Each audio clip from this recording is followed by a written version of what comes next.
নমস্কার বন্ধুরা, প্রিয়াঙ্কা হোম কিচেনে সকলকে স্বাগত জানাই। তো আজ আমি বানাবো নিরামিষ এঁচোড়ের তরকারি। তো চলো রেসিপিটা দেখতে থাকো, আশা করি তোমাদের ভালো লাগবে। তো এই যে দেখো, এখানে আমি নিয়েছি একটা বড় মিডিয়াম সাইজের এঁচোড়, এটা বেশি কিন্তু বড় না। তো এবারে এই এঁচোড়টা আমি কেটে নেব, কেটে ভালো করে ধুয়ে পরিষ্কার করে নেব। তো এঁচোড়টা সেদ্ধ করে নেব, তার জন্য কড়াইয়ে জল দিয়ে দিয়েছি, দিয়ে দিলাম অল্প নুন, হলুদের গুঁড়ো, লঙ্কার গুঁড়ো।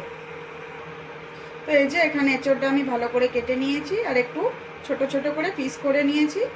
এবারে এঁচোড়টা দিয়ে দেব।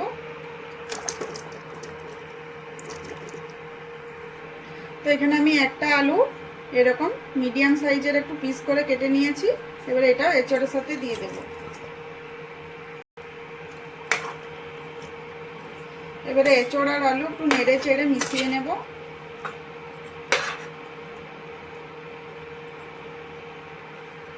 এবারে ঢাকা দিয়ে ভালো করে এঁচোড় আর আলু সেদ্ধ করে নেব।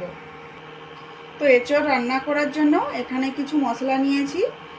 এখানে নিয়েছি হাফ চামচের মতো মৌরি, 5টা কাঁচা লঙ্কা, 1 চামচের মতো গোটা জিরে, 4টে লং, একটা দারচিনি আর 4টে এলাচ, আর আছে এখানে কয়েক টুকরো আদা। তো এগুলো অল্প জল দিয়ে আমি ভালো করে বেটে নেব।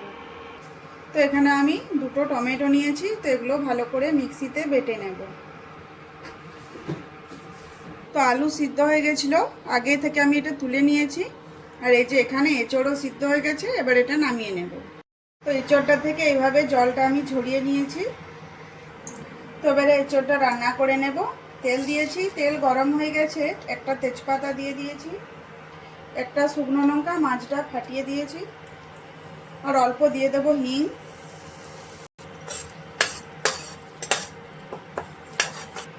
তো ফোড়নটা ভালো করে আমি ভেজে নিয়েছি, এবারে দিয়ে দেবো বেটে রাখা মশলা। এই মশলাটা একটু ভাজা ভাজা করে নেব।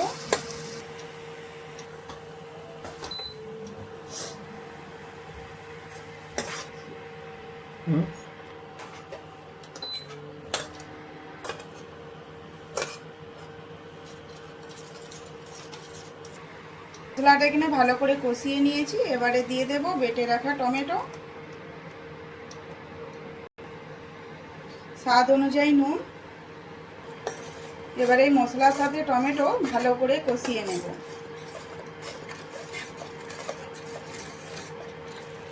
তো ঢাকা দিয়ে কিছুক্ষণের জন্য মশলাটা ভালো করে কষিয়ে নেব। তো মশলা ভালো করে কষিয়ে নিয়েছি, এবার এখানে দিয়ে দেব অল্প গোলমরিচের গুঁড়ো। তো মশলা কষানো হয়ে গেছে, এবারে দিয়ে দেব সেদ্ধ করে রাখা আলু, সেদ্ধ করে রাখা এঁচোড়। এবারে মশলার সাথে ভালো করে মিশিয়ে নেব।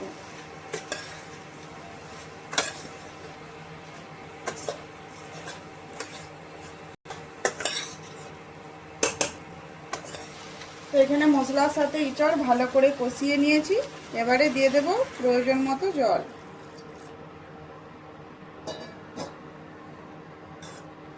এবারে জল দিয়ে আলু আর এঁচোড় একটু ভালো করে ফুটিয়ে নেব।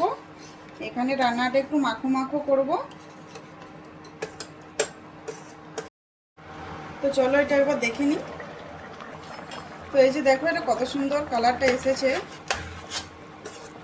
তো এবার এখানে আমি দিয়ে দেব স্বাদ অনুযায়ী চিনি।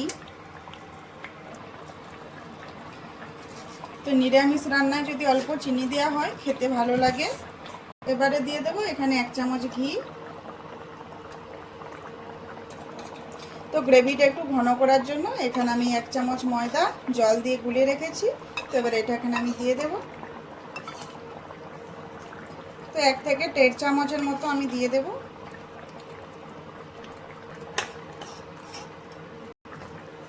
এবারে ভালো করে মিশিয়ে নেব। তো এই পর্যায়ে নুন আর ঝালটা চেক করে নেবে। তো বন্ধুরা, এই নিরামিষ এঁচোড় রান্না খেতে কিন্তু খুবই ভালো লাগে। তো এইভাবে অবশ্যই বাড়িতে বানিয়ে খেও, অসাধারণ টেস্ট হয়। তো এই যে দেখো, এখানে কিন্তু এঁচোড় আমার খুব ভালো হয়ে সিদ্ধ হয়ে গেছে একদম। তো এই রান্নাটা কিন্তু আজকে আমার হয়ে গেছে বন্ধুরা। খেতে তো খুবই টেস্টি হয়। তো আজকের এই রেসিপি কেমন লাগলো কমেন্ট করে জানাবে। যদি ভালো লেগে থাকে তো আমার চ্যানেলটি সাবস্ক্রাইব করে আমার পাশে থেকো।